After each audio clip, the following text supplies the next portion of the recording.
Hey everybody, I'm Ronan, and welcome to Now Z Here. Welcome to my Captain America hoodie.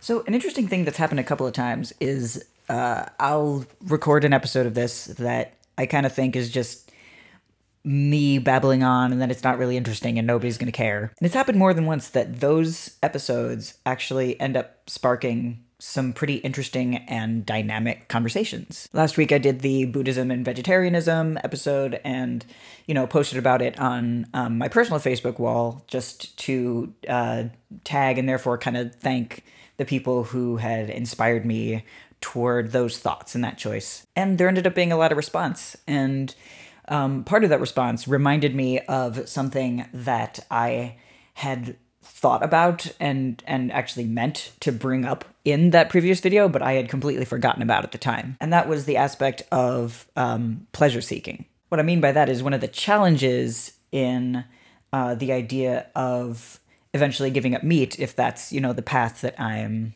headed towards, is that there are certain types that just have positive associations for me, and I enjoy cooking, and it's a good experience for me. It's something that I just associate positive things. And I use the term pleasure seeking in the sense that, eating is a sensual experience in that it engages your senses and it causes emotional reactions. So you think about a well-prepared steak or a tender piece of duck.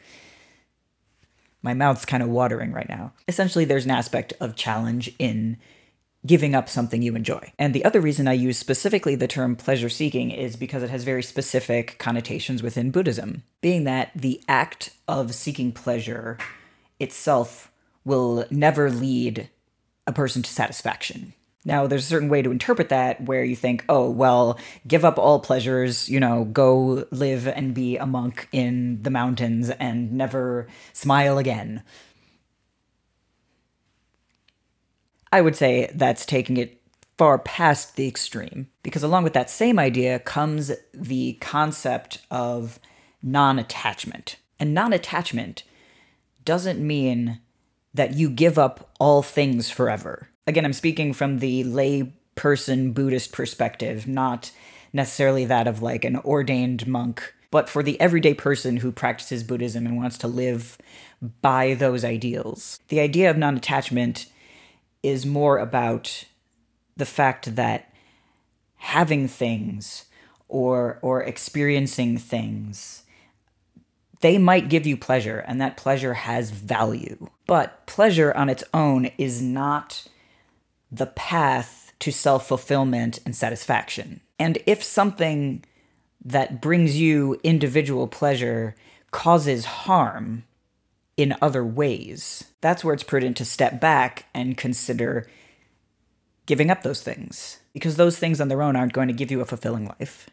So I'm actually kind of glad that I forgot to bring it up with the context of last week's video, because I think that it's enough of a solid topic on its own and highlights, among other things, the value of experiences rather than things.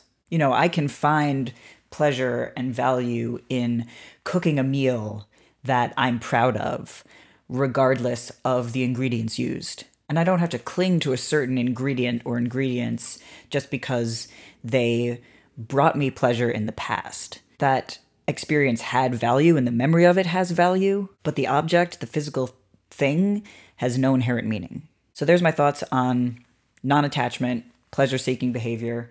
I promised this one friend I would look up some articles, and I still mean to do that, but since I sort of had the thoughts stirring around in the brain space, that's what this vlog is all about, whatever thoughts I have stirring around up here. If you enjoyed this, please check out the links below. Maybe leave me a couple bucks to buy a coffee, maybe become a patron. Or if you haven't subscribed yet, please do consider clicking on that subscribe link. Thank you so much for watching. I'll see you next week. Always be changing.